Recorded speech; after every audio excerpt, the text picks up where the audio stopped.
Hey DCF, Pastor Brad here. Hope you had a great weekend. Hope you got a chance to join us yesterday as we kick off a new ministry year. Sounds kind of weird, the second Sunday of September. Why is that a new ministry year? Well, we do just kind of have a natural ebb and flow that follows the school calendar with so many families, so many kids in the church.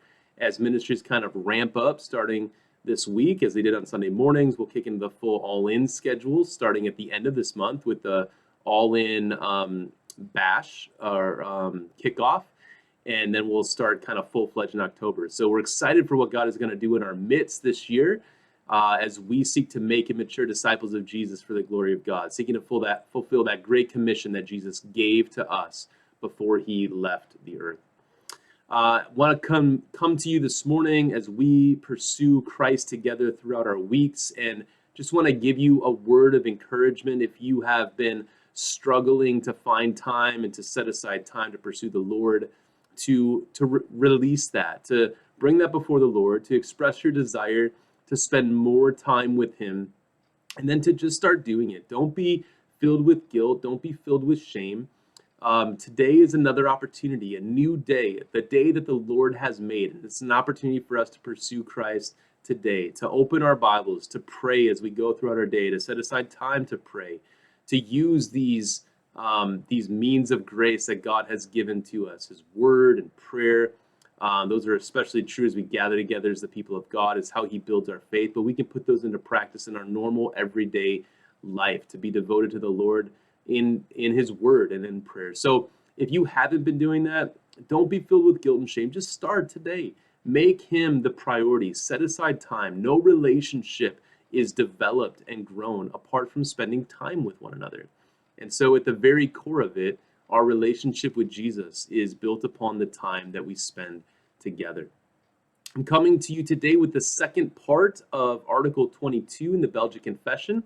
The title of this one is The Righteousness of Faith. It's a great article, and there was really too much to say in one video, so I broke it up into two. Last week, really focused on the first three sections or three paragraphs that kind of lay out how we are saved. We receive the righteousness that we need for salvation through faith and faith alone, apart from any works that we would seek to do. Now, good works, lives of obedience, they naturally flow out of a heart that has been justified, out of a heart that has been declared and considered to be righteous, that has received the righteousness of Christ, a new life in Christ. But those works do not add anything to the equation of our salvation. Salvation is by faith alone, faith apart from works. And now in the second half of this article, what it seeks to reveal is what it is that actually justifies.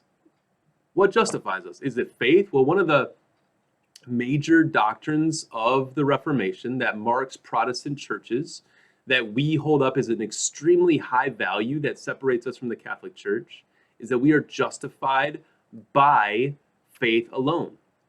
But is it the faith that justifies us? Not technically. And that's what this article is going to seek to explain as it moves forward. So let me read this next section for you. However, we do not mean, properly speaking, that it is faith itself that justifies us.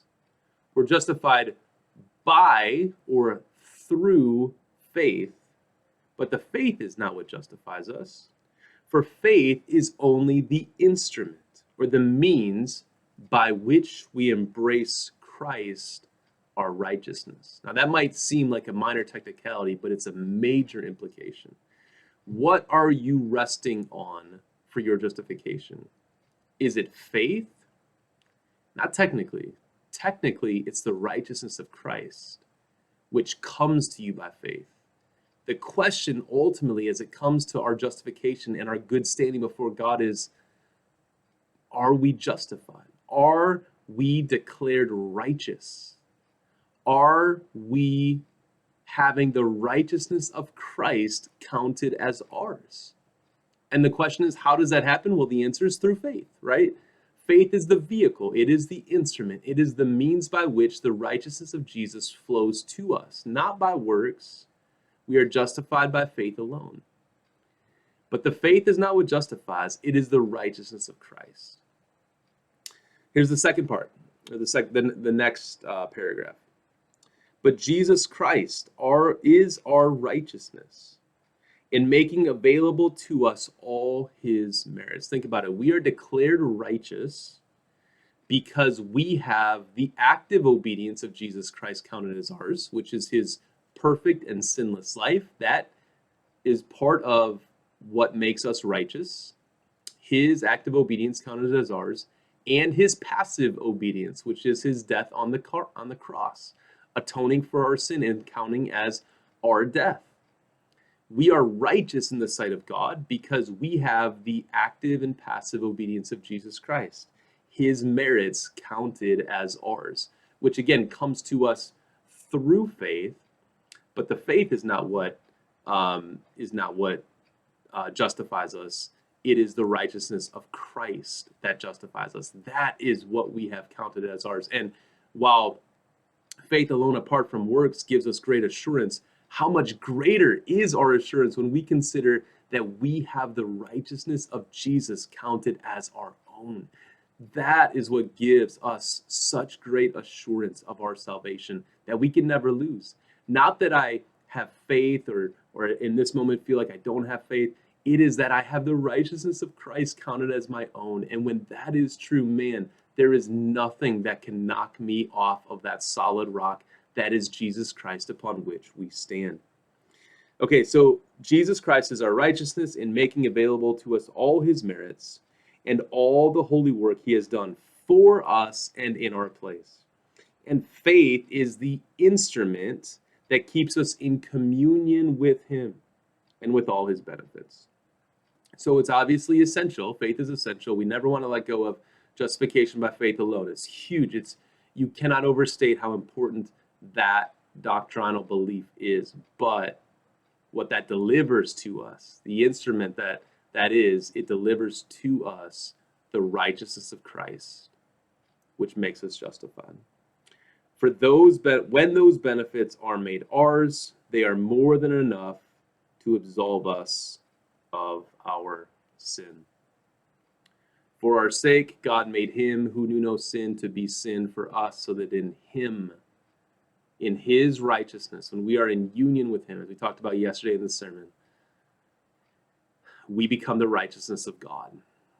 We become the righteousness of God. That is what puts us in good standing with God, and the faith is the vehicle by which that righteousness comes to us.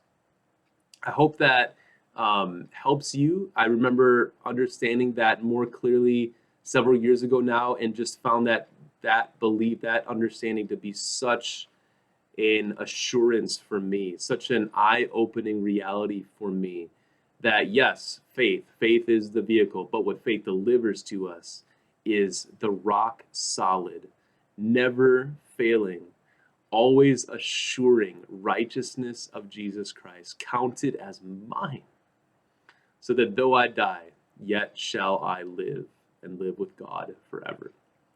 Have a great week, loving and serving your King. I'll see you on Sunday.